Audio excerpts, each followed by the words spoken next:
পোনপ্ৰথমে মই আমাৰ UPPL দলৰ সভাপতি প্ৰমোদ বড়ো ডাঙৰীয়াক মই ধন্যবাদ জ্ঞাপন কৰিছোঁ। তাৰ লগতে মই আমাৰ UPPLৰ নেতা গোবিন্দ বসুমতাৰী ডাঙৰীয়াক ধন্যবাদ জ্ঞাপন কৰিছোঁ। লগতে ভ্ৰমণ বাগলাৰী ছাৰক মই ধন্যবাদ জ্ঞাপন কৰিছোঁ। লগতে মই UPPL দলৰ সম্পূৰ্ণ বিষয়বিভাগক মই আন্তৰিক ধন্যবাদ আৰু কৃতজ্ঞতা জ্ঞাপন কৰিছোঁ। হয়, আজি মই UPPL দলৰ নমিনেশ্যন প্ৰদান কৰি আহিলোঁ। এইবাৰ ৰাইজে পৰিৱৰ্তন বিচাৰিছে। পৰিৱৰ্তনৰ স্বাৰ্থত ৰাইজে এইবাৰ হিলদল ভাঙি ওলাই আহিছে।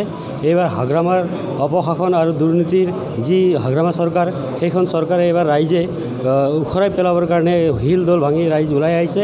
এইবাৰ UPPL দলৰ চৰকাৰ হ'ব গৈ আছে আৰু UPPL দলৰ চৰকাৰ, এই চৰকাৰটো UPPL দলৰ চৰকাৰটোৱে সাধাৰণ জনসাধাৰণৰ কাৰণে চৰকাৰটো হ'ব। ইয়াত সাধাৰণ জনতাই ঢুকি পাব। এইটো দুখীয়াৰ কাৰণে হ'ব, এইটো কৃষকৰ কাৰণে হ'ব, এইটো শিক্ষিত যুৱক যুৱতীৰ কাৰণে হ'ব।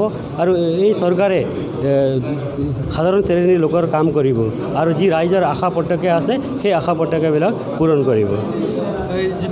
নাই, এইটো UPPL দলৰ প্ৰথম লিষ্টত নাম অহা নাছিল। পিছত মোৰ দলীয় বিষয়ববীয়াহঁতৰ লগত কথা বতৰা পাতত কিবা এটা খাম খেলি মেলি হোৱা বুলি জনালে। পিছত আকৌ পিছদিনাই মোৰ নাম লিষ্টত মোৰ নাম ওলাল। কিমান সংখ্যক ৰাইজে এইবাৰ হিলদল ভাঙি ওলাই আহিছে পৰিৱৰ্তনৰ স্বাৰ্থত। গতিকে এইবাৰ ৰাইজে হিলদল ভাঙি ভোট দিব। গতিকে ইয়াত এতিয়া অংক কোৱাটো কঠিন হৈছে, কিন্তু বিপুল ভোটত জয় হোৱাটো নিশ্চিত।